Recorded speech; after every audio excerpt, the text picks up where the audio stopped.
오늘은 뭐 이 얘기부터 안 할 수가 없는데요. 1시 3분, 오늘 1시 3분이죠. 방류가, 후쿠시마 오염수 방류가 시작이 됐습니다. 뭐 예고가 됐던 일이긴 한데, 뭐 일단 뭐 오늘 모니터링 결과까지도 일단 보도가 지금 되고 있는데, 좀 뭐 쭉 전개되어 온 상황이 있습니다만, 이 방류까지 오늘 어떻게 보셨습니까?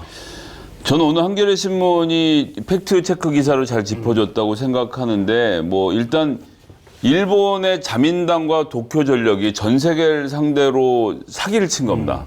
엄청난 사기극을 벌인 건데 윤석열 대통령이 그 사기의 사실관계조차 파악할 능력도 없이 우리나라의 100년, 후손들 100년의 미래를 저당 잡히고 그 사기판에다가 다 집어넣어서 빈털터리가 된 꼴이다라고 말씀드리겠습니다. 장수장님 어떻게 보십니까? 처음에 대응부터 지금 방류한 이후에 정부와 국민의힘의 반응을 보면 과연 이분들이 대한민국 국민 편이냐 아니면 일본의 입장을 대변하는 분들이냐 그러한 생각을 안 할 수가 없어요. 그러니까 국민이 생명과 안전을 위협받는다라고 생각을 해서 걱정과 우려를 많이 하고 있는데 그것은 선전선동에 넘어간 거다. 괴담에 이용당하는 거다. 그렇게 치부하고 있거든요. 그러면 안 될 것 같아요. 많은 국민들이 걱정하는 것을 풀어줘야 할 의무와 책무가 집권 여당과 집권 세력과 대통령에게 있다. 그냥 민주당 탓! 민주당이 저렇게 선전선동하니까 지금 어민들 힘들잖아. 지금 횟집 사장님들 힘들잖아. 이런 식으로 툭 치고 넘어갈 일은 아닌 것 같다라고 말씀드려요. 뭐 어쨌든 과학적인 것에 대한 평가는 또 어쨌든 전문가들이 해야 되니까 저희가 잘할 수 있는 얘기들부터 시작을 해보면 그렇죠. 이 정도 국민적 불안이 있고 사회적으로 굉장히 불안해하는데 이 정도면 대통령이 직접 나와서 설명을 했어야 되는 거 아닙니까? 그 점이 제일 아쉬워요. 대통령께서는 지난 후보 시절에 두 가지 약속을 하셨습니다. 혼밥하지 않겠습니다. 또 하나는 참모들 위해 숨지 않겠습니다. 근데 이것만을 꼭 대통령이 되면 지키겠다고 얘기하셨거든요. 근데 혼밥 하시는지 안 하시는지는 우리가 확인할 수는 없는데 최근의 모습을 보면 본인에게 불리한 이슈, 사회적인 참사라든지 아니면 어떤 외교적인 어려움 이런 것들이 있을 때는 본인은 좀 뒤에 빠지시는 것 같아요. 그러니까 오늘 같은 날도 많은 국민이 불안해하고 있잖아요. 그러니까 대한민국 최고 통치자인 대통령이 나오셔서 여러분 걱정하지 마십시오. 정부는 이렇게 조치하고 준비하고 있고 일본에 계속 이런 식의 요구를 하고 있습니다. 뭐 이렇게 좀 직접 육성으로 말씀을 해주셨으면 얼마나 좋았을까라는 건데 해명이 더 웃겨요. 왜 국무총리가 나왔어요? 그랬더니 아이 대통령의 입장은 그동안 많이 뭐 밝혀졌고 알려졌다. 국무총리가 그런 일 하도록 하는 것이 대통령의 책무 아니냐. 뭐 그런 식의 얘기를 해요. 또 이게 뭐가 뭔지 잘 모르겠습니다. 대통령이 보이지 않는 상황 어떻게 보십니까? 그러니까 뭐 잘 모르기도 하고 답변을 할 준비도 잘 안 돼 있을 거라고 보고 제가 보기엔 대통령실에서 숨겼을 것 같아요. 나가지 마셔라. 너무나도 확신에 차서 이거 아무 문제 없다 이렇게 얘기할 사람이거든요. 그건 국민들의 분노에 불을 지를 상황이었기 때문에 짐짓 미안한 척이라도 할 사람을 내보낼 수밖에 없는. 아니 그래도 기시대통령이 이렇게 기뻐하시지 않겠냐라고 말하면 어떡합니까? 아니 준비해 준 것만 읽어도 그렇게 준비해 주는 거를 안 읽죠. 지난번 8.15 기념사도 그렇고 3.1절도 보면 자기가 절반 넘게는 고치고 있는 거거든요. 진짜요? 절반 넘었어요? 절반 넘었는지 제가 확인할 수는 없는데 되게 선전선동 괴담이에요. 중요 키워드들이 대통령실에서 그러니까 대통령실에 근무할 정도의 업력을 쌓은 사람들이 사용하지 못할 천박한 단어들이 등장하잖아요. 그런 걸 보면 거기에 대통령실에서 일할 만한 커리어를 못 쌓았던 유일한 사람 대통령밖에 없기 때문에 공산주의 체제의 맹동 이런 거 대통령이 직접 생각한 천박한 표현이다. 공산 전체주의, 공산 전체주의죠. 야. 그다음에 반국가 세력, 그다음에 뭐 준동, 뭐 이런 단어들은 대통령이 8.15 기념사를 통해서 선동을 하진 않잖아요. 예. 그 얘기 나왔으니까 짧게 짚고 넘어가. 뭘요? 8.15 경축사는 왜 이렇게 그런 말하자면 사람들의 실소를 자아내는 표현들로 점철이 된 근데 겁니까? 그거 되게 시원하다고 생각하는 분들도 많아요. 대통령 너무 잘하셨다라고 그냥 유튜버들 보면은 그렇게 주장하는 분들도 많이 있고 또한 국민의힘의 그거 유튜버를 위한 사이트를 공연을 하는 대통령은 아니잖아요. 아니 근데 그런 분들도 있다고 얘기를 하는 거예요. 그냥 자꾸 뭐 조소라는 표현을 쓰셔가지고 그러니까 좋아하는 국민들도 있는 것 같아요. 김 먹은 전복이 먹으면 김맛이 나거든요. 그러니까 유튜버들하고 대통령실을 계속 서로 순환하는 겁니다. 대통령이 유튜브 보고 좋아하고 나와서 유튜브에서 본 얘기 또 하고 유튜브들 또 좋아하고 이게 돌다 보니까 자기가 하는 말이 잘못됐다는 생각이 들지 않고 그 뇌가 절어 있는 그 커뮤니티 안에서 자기들끼리 완벽하게 하나 되는 알고리즘 그런 함정, 상태인 겁니다. 알고리즘 일단 문재인 정권 탓이에요. 네. 자, 이 얘기로 넘어가보죠. 일본 오늘 아사히 신문이 어저께 보도했나요? 윤석열 정권이 오염료 방수는 불가피하다면 우리 총선에 악영향이 적도록 방류를 빨리 해달라. 이런 이제 말하자면 얘기가 있었다라는 내용을 보도를 했는데 이거는 뭐 말하자면 방류는 어쩔 수 과학적으로 검증됐기 때문에 우리가 관여할 문제가 아니다는 차원을 넘어서는 어떤 현안에 대한 개입이 있었다라는 건데. 그러니까요. 이거를 과연 우리나라에서 요구를 했을까라는 좀 생각이 드는데 아사히 신문의 관계자가 오늘 밝힌 게 있어요. 어떤 거? 한국 측으로부터 네. 뭐 해당 기사 내용에 대해서 수정을 해달라거나 아니면은 뭐 삭제해달라거나 그런 요구를 받은 게 아직까지 없대요. 아, 없다. 그러면은 이 보도가 맞다라고 얘기를 해도 어쩔 수가 없잖아요. 왜 항의를 안 해요? 그러니까 이런 얘기를 했다면 참 이게 뭔가 하여튼 이게 처음 보는 대통령실과 이 집권 세력의 여러 가지 초식들이 나와가지고 솔직히 잘 모르겠어요. 이런 걸 과연 진짜 얘기를 했을까라고 싶은데 하여튼 너무 혼란스럽습니다. 솔직히. 그 논설위원회 얘기 중에 그러니까 서울 측에서 들었단 말이 나오잖아요. 그러면 한동훈 법무부 장관 뭐 합니까 지금? 바로 아사히 신문 서울지국을 압수수색해야죠. 출국 정지시키고. 네, 출국 정지시키고 압수수색해서 최소한의 제스처를 취해줘야 되는데 안 하잖아요. 그러니까 이거는 상처받은 얘기 아니라는 얘기거든요. 대통령실과 관련된 그 어떤 기사에 대통령실이 참은 적이 있습니까? 없죠. 그러니까 뭐 요미르 신문이나 니온 게이자의 신문도 한국 측을 배려해가지고 뭐 방류 시점을 늦췄다 막 이런 보도도 막 하잖아요. 이런 것들에 대해서 한국 외교부에서 아무런 조치를 취하지 않으면 이것은 기정사실화 되는 거란 말이에요. 그러면은 오염수 방류 문제와 관련해서 대한민국 정부나 대통령실이 본인들에게 불리한 지점을 좀 회피하려고 한 것들을 일본 측에 요구를 했다? 이렇게 판단할 수밖에 없잖아요. 이거는 외교적으로 큰 문제를 삼아야 될 사안이라고 보여집니다. 외교적으로 말씀하신 대로 설령 이렇다고 하더라도 보도를 하면 외교적으로 그렇지 않다라고 제스처조차 하지 않는 상황은 왜 그런가? 왜 제스처를 취하면 여기서 들었는데라고 다음 소스를 까면 어떻게 합니까? 예, 뭐 못하죠. 예. 한 얘기니까 그런 거라고 봐야 될 것 같습니다. 일본은 우리보다 출입처 문화가 관성이 훨씬 세기 때문에 이 관계자의 발언을 인용한 보도들은 말씀하신 대로 출처가 거의 명확한 확률이 높은. 아사히 신문에서는 얘기를 했어요. 이걸 부인을 하거나 아니면 항의를 해오면은 누구한테 들었는지 그 소스를 공개를 하겠다라고 얘기까지 했거든요. 그러니까 한 거는 맞는 것 같은데 이런 부적절한 일들이 왜 벌어지는지 솔직히 이해가 되질 않습니다. 자, 그럼 백보, 천보, 양보를 해서 일본이 뭐 과학적 검증을 통해서 국제기구의 검증을 통해서 방류를 하고 있는 상황을 막을 수가 없었다. 라고 하면 이거를 말하자면 지렛대로 해갖고 일본과에서 우리가 실제로 실익을 얻거나 훨씬 더 어떤 높은 수준의 요구를 관철시킨다든지 최소한 이런 활동을 하는 게 외교잖아요. 예. 근데 이번에는 전혀 그게 없이 지금 뭐 오늘도 많이 보도 나왔지만 대통령실이 이거를 직접 대응하는 홍보하는 유튜브까지 제작하고 있는 한국인데, 그러니까 이게 뭐 이미 여러 언론들이 분석을 내놓고 있지만 어떻게 이렇게까지 온 겁니까? 그러니까 제가 좀 거친 표현을 사용하면 대통령실이 정말 등신 같은 거죠. 뭐 견딜 수가 없습니다. 왜냐하면 지난 한일 정상회담에서 윤석열 대통령 어쨌든 그 사람이 우리나라 대통령이잖아요. 난 그런 사람이 일본 총리한테 능욕당한 거 보기 싫거든요. 아무리 내가 그 대통령에 호불호가 있다고 하더라도. 근데 세 가지 요구했잖아요. 그 데이터 좀 실시간으로 공개해 주시면 안 되겠습니까? 했는데 홈페이지에 나와 매일. 그래서 일본에서 그때 말 안 하고 나중에 어떻게 해줬습니까? 그럼 그거 우리가 한글로 번역해서 하나 만들어줄게. 무슨 개망신이에요. 이미 모두에게 전 세계 모든 사람에게 공개되어 있는 데이터를 실시간으로 공개해달라는 요청을 대통령이 한 거잖아요. 기시다가 듣고 속을 얼마나 웃었겠어요. 그럼 뭐 해줄래? 라고 협상을 걸었으면 어떻게 할 뻔했어요. 기시다도 모르지 않았을까요?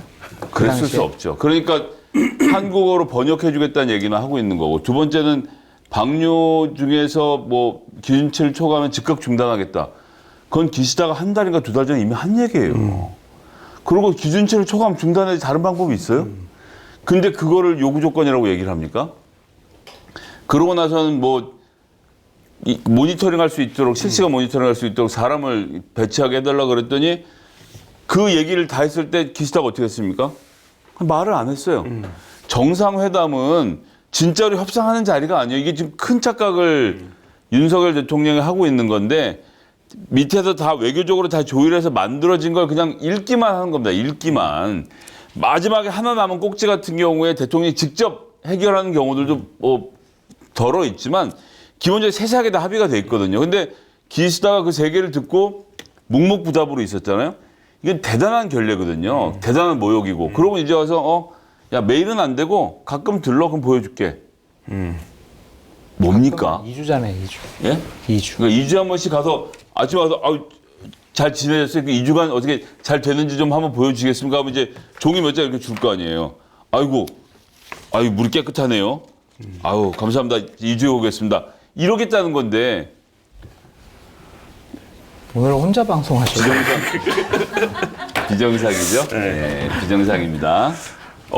근데 국민의힘 패널들은 이런 거에 대해서 어떻게 방어를 해요, 근데? 모르겠어요. 과학적으로 안전하고 다 괴담이다, 선동이다. 그 얘기밖에 안 해요? 앵무새인가? 네, 그걸로 버티는 거죠. 어때요? 네. 그러면서 설득이 되나? 그걸 이해가 될까 싶어요. 그러니까 최소한 우리나라 전문가가 가서 독자적으로 시료를 채취를 해서 샘플을 갖고 와가지고 독자적으로 실험을 해서 진짜 정말 문제가 없다라는 결론을 내리기 전까지는 일본과 도쿄 전력이 제공하는 데이터만 갖고 과학적입니다, 안전합니다 라고 우리가 판단하는 것은 상당히 무리가 있어 보인다라는 생각이 들고 그냥 100번 양보해서 윤석열 대통령은 현존하는 북한의 핵 위협을 방어하기 위해서는 일본과의 우호관계를 빨리 회복하는 것이 옳겠다. 그래서 이 오염수 방류 문제에 대해서도 조금 지지나 찬성은 아니지만 너그러운 태도를 보이는 것이 옳지 않겠나라고 판단한 것이 아닌가라는 생각이 듭니다. 대통령이 그런 생각을 확고하게 갖고 있기 때문에 밑에서 실무적으로 외교부나 뭐 해양수산부나 여러 가지 부처들이 이걸 대처하는 거에서 갑자기 무능해지진 않았을 텐데 네. 못하고 있는. 못한다고 봐야 될 것 같아요. 그러니까 외교부 장관도 어제 국회 상임위에 나와가지고 얘기를 하는데 그냥 되게 곤혹스러워하면서 원론적인 얘기만 계속 반복하더라고요. 또한 해양수산부 장관도 나와가지고 어머니 피해에 대해서 어떻게 생각하냐 그랬더니 직접적인 피해는 없을 거라고 확신합니다! 라고 계속 얘기를 하더라고요. 오늘 뭐 시사 라디오 방송들에서 어민들 연결만 하면 뭐 거의 울음바다던데. 그러니까요. 아니 그렇게 직접적인 피해가 없다고 확신을 하면서 해수부 장관이 최소한 거기라도 가서 뭐라도 무릎이라도 꿇고 있어야 되는 거 맞아요. 아닙니까? 근데 뭐 당에서는 2천억 정도 뭐 지원금을 준비하겠다라고 한다는 둥 600억을 투입을 해가지고 어려움을 극복하는 데 도움이 되겠다고 한다는 둥 이런 얘기나 예산을 왜 우리가 쓰냐고요. 일본 애들이 방류를 했는데 그럼 일본에게 우리가 좀 받아오든가 해야지. 그냥 우리나라 예산과 혈세가 또 이런 식으로 사용되는 거 아니겠어요? 그건 어떻게 보십니까? 뭐 오늘 많이 그 논쟁하셨을 것 같은데 민주당이 이걸 가짜 뉴스랑 괴담을 퍼뜨려서 결과적으로 우리 어민들이 어려워진다. 이게 이제 지금 국민의힘 쪽의 주장, 핵심적인 대중적으로 프레임을 걸고 있는 주장인데 이 주장은 어떻게 보십니까? 이 전방위 무능력자들에게 제가 정말 정답을 그냥 가르쳐 드릴게요. 얘기 안 하려고 그랬는데 정답을 그냥 알려드릴 테니까 그냥 대본을 요대로 받아서 갖고 내일 얘기하면 됩니다. 자, 대한민국엔 대략 50군데 정도의 근해의 방사능을 측정하는 포인트들이 있습니다. 1991년부터 94년까지 동해하고 오호츠크해에 소련에서 이 방사성 물질들을 막 투기했을 때 거기에 대한 경각심을 가지고 지난 30년 동안 축적해온 데이터가 있어요. 연간 2회씩 측정을 해와서 꽤나 정확하게 오랜 기간 동안 쌓여있는 데이터가 있습니다. 그러니까 이 데이터는 계속 정권이 바뀌었기 때문에 누가 바꾸지 못하는 데이터죠. 그런 측정한 지점도 있고요. 그리고 원해는 대략 40군데 정도를 여기 PIF 뭐 이런 데들이랑 협의를 해서 측정 포인트들을 정하고 있거든요. 그러면 국가가 예산을 더 배정을 해서 이 50군데 원해에 있는 40군데 총 90군데의 포인트에서 앞으로 일주일에 한 번씩 모니터링을 정기적으로 실시하겠다. 어떠한 이상이 감지된다고 하면 우리가 일본 정부에 적극 항의하겠다라고 룰을 세팅하고 이걸 먼저 홍보하면 됩니다. 그러니까 제 얘기는 지금 당장 우리가 수산물을 먹을 수 없는 지경이 된 것도 아니고 우리가 어민들을 버려서도 안 됩니다. 해산물을 못 먹을 이유가 없어요. 저쪽 바다에서 풀었다고 당장 오늘 아침에 뭐 일로 들어와서 세슘이 들어있는 우럭을 잡히고 이런 거 아니거든요. 그런 공포를 조성해서 안 되고 대한민국은 이 윤석열 정부가 한 것이 아니라 1993년, 4년인가부터 이미 방사능 관련된 측정을 해오고 있었기 때문에 그때와의 데이터로 비교할 수 있는 시스템을 갖췄다고요. 그럼 거기에 대한 측정 단위를 연 2회에서 월 2회로 바꾸든가 뭐 하여튼 이런 식의 조치를 취해서 실시간 모니터링을 해서 현장이 정확한지를 살펴보겠다라고 정부가 안심을 시켜주면 얼마나 좋습니까? 근데 왜 나와서 가짜 뉴스 얘기만 하냐고요. 하겠죠, 그렇게. 아니, 그러니까 그걸 오늘 얘기했어야죠. 그리고 더 정확히는 일본이 이거 배출하면 안 된다라고 한 6개월 동안 멱살을 잡고 먼저 싸우고 그러고 나서 우리가 꼼꼼하게 다 봤는데 이런 모니터링 하고 있다라고 말해야 국민들이 심정적으로 안심하잖아요. 그러니까 정부가 하는 말을 믿고 싶어하는 국민들에게 기본적인 신뢰를 주지 못하고 안정을 못 시키는 건 가짜 뉴스가 아니고 저 무능력한 윤석열 대통령과 대통령실과 저 관료들인 겁니다. 지금 뭐 말씀하신 일본과의 대응의 문제, 그 다음에 후에 이거를 과학적으로 측정해서 우리 어민들이라든지 뭐 소비자 국민들을 안심시키는 차원 이런 게 아니라 대통령실에서 이제 계속했던 건 유튜브를 제작한 게 아니라는 의혹이 있었는데 아니라고 했다가 그게 결국엔 대통령실에서 제작한 것으로 지금 확인돼서 국회에서 오늘 하루 종일 시끄러웠는데 이거는 저는 어떻게든 이해를 한번 해보려고 도저히 이해가 안 가. 이걸 왜 만들었을까요? 이거 어떻게 이해를 이거 왜 만들었을까요? 우리나라 용산 대통령실이 왜 후쿠시마 오염수가 안전하다는 동영상을 만들어서 그것도 유튜브 플랫폼에 태울까요? 이해하지 못할 일들이 벌어졌으면 네. 이해할 수 없는 곳에서 지시가 내려왔다고 봐야죠. 이해할 수 없는 곳. 네. 마법사들. 네. 그래서 우리가 이거를 논리적으로 해석을 하려고 하거나 이해하려고 하면 안 돼요. 그러니까 이거를 만들려고 하는 대통령실 참모들이나 행정부에서 이거 만들어야 됩니다라고 먼저 얘기했겠냐고요. 그러니까 어느 쪽으로부터 좀 거꾸로 떨어져 내려오지 않았을까라는 좀 생각이 들고 만약에 이거를 먼저 만들어야 될 것 같습니다라고 기획안을 짠 공무원이 있다면 바로 잘라버려야 되겠죠. 자, 어떻게 여기서 대중공개 아니면 방송 끝나고 나서 김한 기자님한테만 말해줘요. 더 안전한 방법으로. 자, 보세요. 3,800만 원 제작비를 대통령실에서 직접 냈습니다. 네. 뭐 장소님 더 잘 아시겠지만 대통령실은 직접 실행 예산이라는 게 존재하지 않습니다. 저 3,800만 원 관봉에서 끊어왔을 가능성이 아주 높은데요. 여하튼 문체부를 시키면 되는데 왜 3,800만 원을 직접 썼겠느냐. 출연진, 그 아나운서 윤석열 캠프에 있었던 사람이죠. 그다음 감독, 등장인물들, 시나리오 모든 내용을 대통령실에서 직접적으로 관여해서 하고 싶었던 거예요. 문체부에서 외부로 발주주면 직권남용이 됩니다. 지금 요즘 같은 세상에서. 그러니까 자기들이 직접 해서 아는 사람 다 수의계약으로 해갖고 3,800이면 아마 나눴을 거거든요. 패트를 나누면 2,000씩 하면 수의계약 할 수 있으니까 수의계약을 통해서 해놓고 만들어. 그리고 문체부 불러다가 공보국장 불러다 얘기했겠죠. 10억 예산 잡고 조회수 늘려라. 여기까지가 제가 요즘 공중파에서 공개한 내용. 여기 한 단계 더 들어가는 게 있습니다. 유튜브에서 해당 영상을 광고할 때 타겟을 정할 수가 있어요. 특정한 사이트에 대해. 네. 그러니까 그 중에서 예산의 상당 부분을 배치해서 아마 특정 사이트에다가 밀어줬을 거예요. 우리가 그럼 전 내용은 아직 뭐 안 봤으니까 모르는데 대통령 즐겨보는 몇몇 보수 유튜버들 있지 않습니까? 네. 그 방송 사이트를 특정해서 거기에 얼마씩 예산을 태울 수가 있어요. 그럼 그쪽에 광고가 계속 나가면서 그게 수익으로 발생합니다. 그 사이트 쪽에. 이렇게 하나 만들어 놓는 게 있고 그 다음에 유튜브 스튜디오에서 광고하는 게 아니라 그러니까 유튜브 스튜디오에서 애드센스를 통한 자체 광고는 그런 식으로 소비해서 대통령 좋아하는 사이트 갖다 꽂아갖고 대통령이 영상 틀 때마다 광고가 나오게만 만들어 놨을 거고 그리고 그 사이트들도 그 광고를 받아서 그러니까 구글을 통해서 쿠션을 찾아 받는 거기 때문에 돈이 들어오는 과정이 잘 안 보이거든요. 돈도 이렇게 하여튼 좀 벌고 이렇게 한 다음에 나머지는 부정 클릭수를 올려주는 사업을 하는 조회수 올려주는 장사하는 사람들이 있습니다. 네, 매크로로. 예, 이런 경우에는 웬만한 나라는 지금 다 막아놨는데 안 막혀 있는 몇 개국이 있어요. 우리가 이름 들어도 잘 모르는 섬나라의 서버를 두고 거기서 이제 클릭수로 조회수를 올려주는 거거든요. 그럼 내가 어떻게 할 수 있느냐? 1,600만 회 조회에 좋아요가 1,800개다? 예, 말이 안 된다. 있을 수가 없어요. 그러면 1,600만 명이 누른 사람 중에 한글을 아는 사람이 없다는 얘기인 거예요. 1,800개니까 실제 조회수는 2만 회에서 3만 회 정도 나올 겁니다. 나머지 1,597만 회는 다른 데서 나왔을 거예요. 그럼 이거 유튜브 스튜디오에 각 나라별 클릭수, 접속수 현황하고 그 다음에 실제 영상을 몇 분 동안 봤는지라는 데이터는 유튜브 스튜디오에 그냥 있거든요. 네. 국회가 요구해서 내일이라도 받아올 수 있는 자료입니다.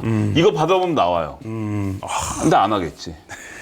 혹시 안 너무 되겠지. 잘하시는 거 보니까 그렇게 해가지고 김성애 TV 조회수를 높인 거 아니에요? 그럼요. 이제 그런 작업들을 항상 하고 있고 어떻게 하는지 이 스토리를 알기 때문에 그건 제가 잘 알고 있습니다. 이 국정감사 때 분명 밝혀질 거예요. 자료 안 줄 수가 없기 때문에 문체부 15 홍보 예산 사용 내역 달라고 그러면은 또 그것이 집행된 계약서 내놓으라고 하면 상황들 다 파악할 수 있을 겁니다. 유진이한 말씀처럼 이제 진보 유튜브 시사 프로 유튜브로는 당연히 잣듭니다. 왜냐하면 기본적으로 깔아놓는 게 있고 특정 사이트에다가 예산을 정해서 밀어넣을 수 있는 거기 때문에 이건 구글 스튜디오에 들어가서 다 보면 아는데 안 가르쳐 주겠죠. 네, 어쨌든 뭐 이 사안도 갑갑한데 이 사안을 두고 벌어지는 일들 그리고 그 벌어진 일들에 대해서 뭐 거짓말을 했다가 해명이 안 되고 이거 해명이 왜 안 되는 거냐 이런 상황들이 지금 겹치면서 굉장히 갑갑해지는 상황이 되고 있는데 민주당은 어쨌든 뭐 100시간 투쟁인가요?를 선포하고 주말까지 집회를 이어간다는 계획인데 일각에서 근데 그 얘기도 해요. 그러니까 뭐 하태경 의원도 오늘 그 얘기를 했지만 전 세계 공당 중에 이걸 반대하는 건 민주당밖에 없다. 자, 하태경 의원의 말은 잘 뜯어봐야 되고 지금 이제 제가 대통령님 제가 충성할 테니 수도권으로 절 보내지 마시고 해운대에서 한 번만 더 하게 해주세요라는 악망합니다라는 말을 하고 있는 겁니다. 하태경 의원의 말이 얼마나 교묘하냐 하면 OECD 국가 중에서 반대하는 정당은 우리나라밖에 없다 이렇게 표현했어요. 퍼시픽 아일랜드 포럼 PIF에 18개의 도서국가가 섬도자 쓰는 도서국가가 들어있는데 18개 나라 중에 OECD에 가입한 나라가 아마 호주하고 뉴질랜드 2개 정도일 거고 16개는 OECD에 가입해 있지 않습니다. 중국 OECD에 가입해 있지 않죠? 북한 OECD에 가입해 있지 않죠? 관련된 피해국의 대부분이 OECD에 가입해 있지 않은 나라입니다. 직접적으로 피해를 보는 미국, 태평양 도서국가, 중국, 북한, 한국 중에서 OECD에 가입해 있는 국가는 딱 3개. 호주랜드, 호주, 뉴질랜드, 한국. 네. 그러니까 호주랑 뉴질랜드는 제가 오늘 뉴스를 찾다가 결론은 못 봤는데 PIF 자체에서는 찬반이 갈리고 있긴 합니다만 그런 해당 인접국, 피해국 전부 다가 반대를 하고 있는데 OECD란 말을 집어넣어서 반만 섞은 가짜뉴스를 만드는 거죠. 논점을 틀었다. 아주 교묘하게 틀었는데 틀은 겁니다. 이제 가서 아침 얘기 다시 들어보시면 OECD라고 말한 거 딱 보시면 이런 뜻이구나 아시게 될 겁니다. 아니 뭘 그 말을 그렇게 세밀하게 분석하고 그래요. 처음 얘기했듯이 그냥 저 이렇게 충성하고 있으니까 공천 주세요. 그냥 저 해운대 공천 받고 싶습니다. 저 수도권 올라오기 싫어요. 그렇게 해석하면 되지 뭘. 이게 뭐 OECD 퍼시픽 아일랜드 뭐 그런 걸 뭘 해석하고 우리 있어요. 앞바다에 30년 동안 방사능이 올 텐데 그거를 자기 공천권이랑 바꿔먹는 국회의원. 그러니까 하태경 의원이 요즘에 상당히 용산의 코드를 맞춘 듯한 그러한 발언을 많이 해운대에 하더라고요. 강력한 경쟁자가 나타났나요? 거기는 뭐 그냥 누구 가자 꽂아도 되니까. 거기 되게 좋은 LCT 데니까. 까지만 할게요. 거기가 원래 석동현이라고 민주평통 지금 사무총장 하는 분 있죠. 사무처장. 그분이 거기 출마하고 싶어 했었어요. 그분이 검사 시절이었나 검사 마치고 변호사 때였나 LCT에 특별 분양 받았던 분 중에 하나잖아요. 제가 굳이 말 안 하려고 했는데 하셔서 고맙습니다. 네. 알겠습니다. 그건 어떻게 보세요? 캠프 데이비드에서 회담을 한 다음에 기시다가 바로 갔어요. 후쿠시마를 가서 어민들을 설득하는 작업. 물론 이게 국내 설득이 안 정치에서는 됐잖아요. 다 필요한 작업인데 일각에서는 이를 두고 한국 정부도 괜찮다고 한다. 그러니까 뭐 한국 정부가 그 정상회담에서 이용당한 거 아니야 이런 비판하고 있는데 이용당했죠. 이용당했다. 이용당했는데 뭐. 이용당했다. 윤석열 대통령이 왜 이게 왜 이용이에요? 협업이죠, 협업. 네. 협업 누구와의 협업입니까? 누구를 위한? 미국, 한국, 일본인데, 그러니까 뉴라이트의 세계관 제가 지난주에도 말씀드렸지만 이들의 이 멸망적 아마겟돈 세계관에서는 지금 전체주의와 자유민주주의가 최후의 결전을 한반도라는 땅 위에서 하는 겁니다.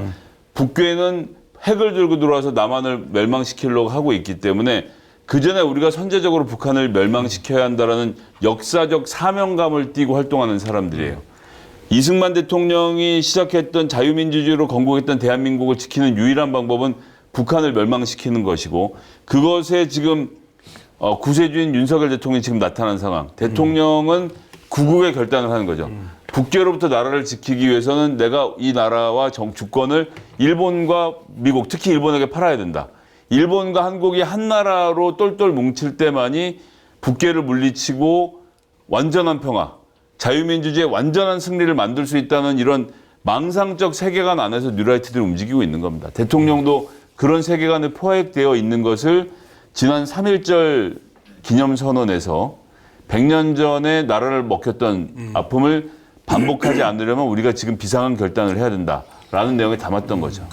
그러니까 이거 우리가 아까 말씀하신 대로 외교적인 지렛대를 이용하지 못한 게 너무 안타까운 게 기시다는 자국 어민들이나 이 오염수를 방류하는 걸 반대하는 쪽 설득하는데 봐라 대한민국도 그렇게 크게 반대하지 않고 있다. 윤석열 대통령이 뭐 반대하는 목소리 들어봤냐.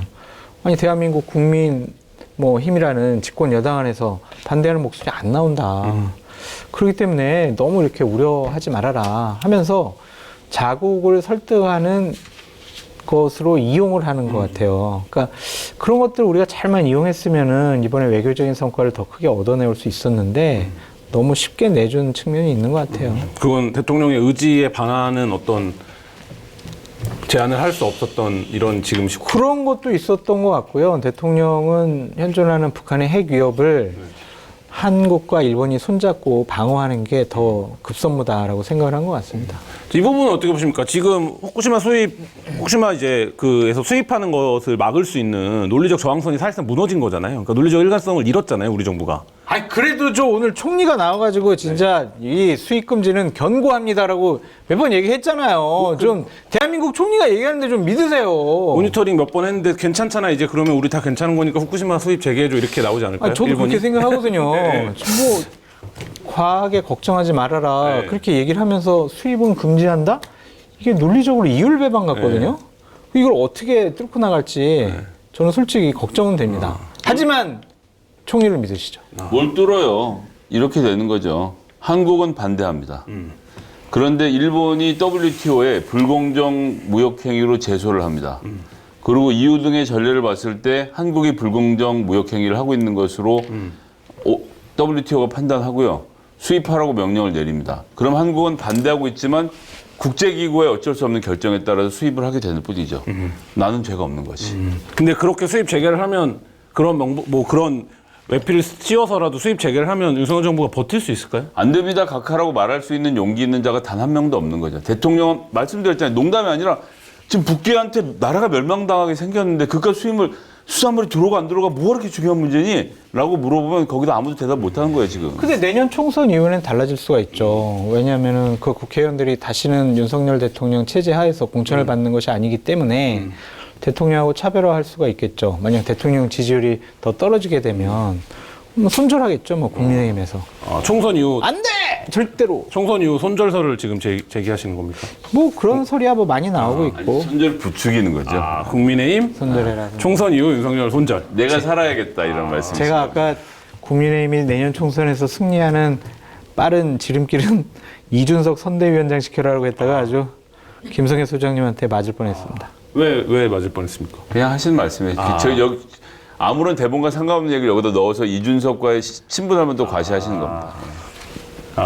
저도 아까 이 대표를 이준석 대표라고 읽었습니다. 자, 어쨌든 오염수 방류가 시작이 됐습니다. 뭐 이게 근데 뭐 국제적인 노력이라든지 다른 과학기구의 검증이라든지 우리 정부, 우리 국민이나 우리 정부가 더 적극적인 노력을 한다면 이게 앞으로 뭐 30년 길면 뭐 50년, 100년 언제 끝날지 사실 모르는 기약이 없는 일인데 뭐 막을 수도 있고 어쨌든 뭐 어떤 방법이 있을 텐데 우리 정부가 지금까지 많은 실책과 실기가 있었지만 그럼에도 불구하고 이제 어쨌든 이 일이 시작이 됐으니 무엇부터 시작해야 된다고 보십니까? 장 소장님. 저는 가장 빠른 게 꼭 했으면 좋겠는 게 우리 전문가가 거기 가서 실시간으로 상황 파악도 하고 실후 채취도 하고 검사하고 그랬으면 좋겠어요. 해양수산부 후쿠시마 뭐 지소. 네, 안 그러면은 솔직히 일본이 얘기하는 것들은 믿을 수가 없고 IAEA 얘기도 저는 한패라고 생각을 하기 때문에 그들이 과학적으로 검증해서 결과 자료를 내놓는다고도 솔직히 생각하고 싶지가 않습니다. 그래서 하루속히 우리 측의 자체적인 모니터링. 네, 필요합니다. 김 소장님은? 저는 모두에 말씀드렸지만 일본이 벌이는 국제 사기극에 휘말려 들어서 100년 미래를 팔아먹은 상황이라서 되돌릴 수 있는 방법은 없다라고 단정적으로 말씀드릴 수밖에 없는 게요. 오늘도 한겨레 신문이 보도했지만 지금 후쿠시마 113호기 원전 안에는 고준위 방사능에 완전히 오염되어 있는 880톤의 데브리, 잔해가 있습니다. 그런데 일본 정부가 올해 수거를 목표로 하는 것은 그람 단위입니다. 그람, 키로도 아니고. 왜냐하면 로봇가 들어가서 뭘 들고 나오는 것 자체가 안 돼요. 네. 이 방사능에 칩이 다 녹아서 기계가 못 들어가서 지난 12년 동안 얘네들이 한 유일한 일은 들어가서 사진 몇 장 찍어 나온 게 다거든요. 그런데 30년 안에 880톤의 데브리를 치운다? 마징가 제트를 30년 안에 개발해서 마징가 제트가 이 연료봉을 들고 우주로 나가는 쪽이 훨씬 더 전 과학적인 상상이라고 생각합니다. 이렇게 그대로 들고. 그렇지. 이렇게. 그러니까 안 되는 얘기고요. 30년 안에 할 수 있다는 건 거짓말인데 그 거짓말에 대한민국 정부가 태연하게 속은 겁니다. 그러니까 30년, 50년, 80년 동안 축적된 걸로 문제가 됐을 때 우리가 국제적 소송을 제기하면 일본에서는 그렇게 말하겠죠. 니네 윤석열 정부가 2023년에 다 양해하고 허용했다. 그러니까 너희들 우리한테 지금 소송 걸 권한은 없다. 이렇게 나오게 될 수밖에 없는 상태라는 점이 하나고요. 두 번째는 다 우리가 눈으로 뜨고 보고 있지만 오염수를 방류한다 그러는데 오염수 1톤에 1200톤의 물을 섞은 다음에 그걸로 지금 농도 측정을 하고 있어요. 세상에 이런 정신 나간 계산법이 어디에 있습니까? 그런데 이게 과학적이라고 말하는 게 대한민국 정부예요. 정신 나간 사람들이고 전방위 무능력자하고 등신이라고밖에 할 수가 없습니다. 이건 뭐 화를 참을 수가 없어요. 이건 내 아이들뿐만 아니라 내 아이들의 다음 때까지 미치는 영향을 대통령 한 사람의 눈치를 보느라 모든 사람들이 한마디도 못하고 있는 한겨레 신문 정도가 겨우 찔끔하고 소리를 내고 있는 이 현실이 정말 비참하고요. 이거 이렇게 되는 유일한 이유는 일본은 민주주의 체제가 아니에요. 그냥 자민당이라는 일당이 지들끼리 세습을 거듭해가면서 도쿄전력이랑 짬짬이 붙어갖고 아무렇게나 하고 있는 건데 이게 민주주의 국가라고 생각하면서 그들이 내린 결정을 아무런 견제 없이 받아들인다? 뭘 더 할 얘기가 없습니다, 진짜. 그러니까 이게 과학적이라고 하면 다양한 사람들이 동일한 실험 조건에서 동일한 결과를 이끌어내야 우리가 과학적으로 검증됐다라고 할 수밖에 없는데 지금 그런 상황은 아니잖아요. 일방적으로 자신들이 실험하고 결과를 공표하고 이걸 과학적이다라고 대한민국 국무총리는 오늘 얘기하고 이건 참 비참한 현실이다라고 볼 수밖에 없고 각 지역적으로 포인트별로 농도 측정을 하거나 아니면은 오늘 IAEA가 발표한 것처럼 뭐 방류하고 거기서 측정하더라도 기준치 훨씬 이하예요. 라는 언론 보도가 상당히 많이 나올 것 같아요. 당연히 그렇게 하겠죠. 그렇게 해석을 하니까. 근데 그거를 30년 동안 아니면 50년 동안 할지도 모른다는 얘기도 나오고 있는데 그렇게 지속적으로 한다면 세계 해양 생태계에 큰 영향을 끼칠 수밖에 없을 거예요. 그런 점에 대해서 대한민국 정부가 이렇게 무건수행하는 듯한 모습 보이는 것은 잘못된 것 같습니다. 아무리 생각해도. 일본이 45년도에 지금까지 인류 역사상 유일하게 핵을 맞고 53년도인가 4년도에 고질라가 나왔습니다. 그 사람들이 죽고 이런 걸 보고 일본 근데 오늘 어느 기사를 보니까 일본 문화예술인들이 목소리를 낸다라는 게 별로 이제 한국에서 기사로 본 적이 없는데 굉장히 많은 목소리들이 나오고 일본 내에서도 우려가 나오고 있는 상황인데 이게 뉴스를 보면 볼수록 30년이 될지 50년이 될지 모르겠다라는 게 굉장히 좀 마음이 무거운 것 같습니다. 그러니까 거기서 생계를 유지하는 후쿠시마현 어민들이 결사적으로 반대하고 있잖아요. 근데 우리가 괜찮다라고 하는 게 말이 맞나라는 생각도 들어요. 네.